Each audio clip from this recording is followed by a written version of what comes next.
Okay, so right now we're going to do 11-2C, multiplying decimals by powers of 10.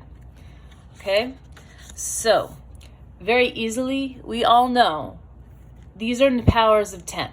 Okay, 1, 10, 100, 1,000. Okay, they're powers of 10. 10 to the 0 power, 10 to the first power, 10 to the first power, 10 squared, and 10 cubed. Powers of 10. Now, very easily, everybody knows that 4.26 times 1 is the same exact thing. Now, what's nice about decimals, and which is why the metric system exists, is that when you multiply by powers of 10, you're just moving the decimal, kind of like when we were working with King Henry. Okay, so we have 1 0 here, so we're going to move one place to the right. Okay, so we're taking our decimal and we're moving it. It's no longer here, it's over here. So the answer is 42.6 or 42 6/10. Here we have 2 zeros. That means we are moving 2 places to the right. So I'm moving 1, 2, and so the answer is 426. Here I have 1, 2, 3 zeros. So I'm moving my decimal place 3 spots to the right. 1, 2, extra spot. What are we going to do with our extra spot? We're going to add a 0. So it's going to be 4,260. Okay? Depending upon how many zeros you have in your power of 10 numbers, that's how many places you're going to move to the right. Now, let's do some other random examples. So we're multiplying by 10. So $32.25 times 10. So we're going to do 32.25. We have 1 0 here, so we're moving our decimal point 1 spot over. So it's going to be $322, and 0.5 is 50. Okay? 322.5 and 0.5 is the same exact thing as 0.50 or 50 cents. Okay? So $322.50. Here we have 2 decimal places, two zeros, so we're going to move our decimal 2 places, 1 and then 2. That means it's no longer there. We have an extra spot here, so we add a 0, and the answer is 50.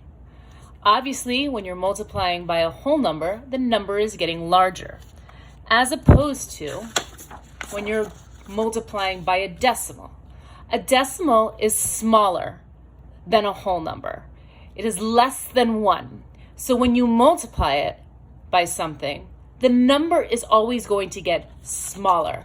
And the decimal point is not moving to the right, it's moving to the left. So for example, I have 1 space here to the right of my decimal. That means I'm going to move 1 space to the left. That means this decimal moves here, and my answer is 6.13, or 6 13/100. Here, I have 2 decimal places after the decimal, so I'm going to move 2 places to the left.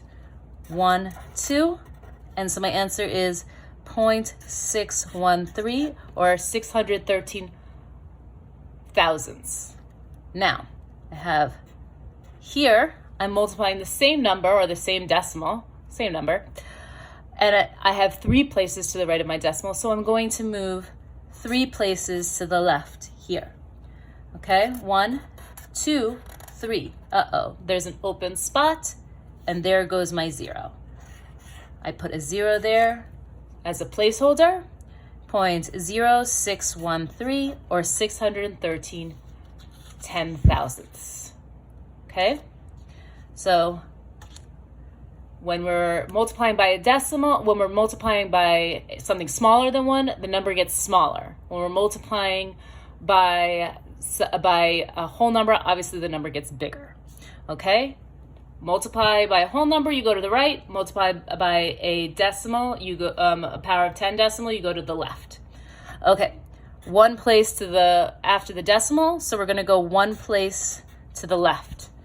We're going to move the decimal point in front of the 3, so it's going to be 0.34 or 34 hundredths.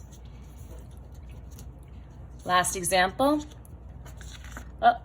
Last example is 8.6 or 8 6/10 times 0.01, which is 1/100th. There are 2 places to the right of the decimal, or 2 decimal places, so we're going to move 2 decimal places to the left. So 1, 2, and that's going to have a placeholder there. So 0.086. Okay. Once again, if you have any questions, please email me or one of the other teachers. Bye. Good luck.